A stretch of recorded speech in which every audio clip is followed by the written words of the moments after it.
kelinligimda qovun tushirganim. Yangi kelinligidagi cringe'over istoriyalarni qo'yyapti Yataka.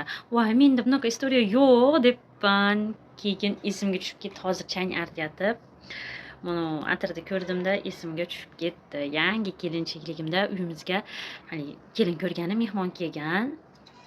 Shunaqa payt to'g'ri kelib qolganki, opam, ya'ni ovsinim yo'q bo'lgan, Zubnoyda bo'lgan. Oyijon mehmon bilan o'tirgan, men o'zim shoshilib qolganman. Mehmon keldi, men unga narsa olib kirganman. Keyin uyda o'zimiz dadajonga, erimga mont solib berishni boshlaganman, choy quyganman. Haligini shunday yeganda nima deyishgan deng, atiringizni ko'p sepib yuboribsiz degan.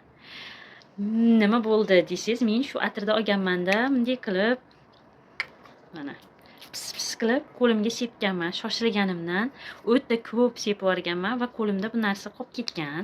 Shashqaloqligimdan bunday qilib qizdirib yubormaganman bu atirni va shu bo'y qo'limda kaplalari qolib ketgan. Men keyin shu qo'l bilan chiqib choy berganman, mont berganman. Ushlagan narsam hammasi atir bo'lib ketgan.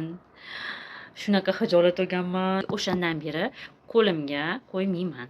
Atirni ro'molimga qo'yaman, o'zimga qo'yaman, qo'limga qo'ymay qo'yganman. Sababi shunaqa ushlagan narsamga hidi o'tib qolmasin deb.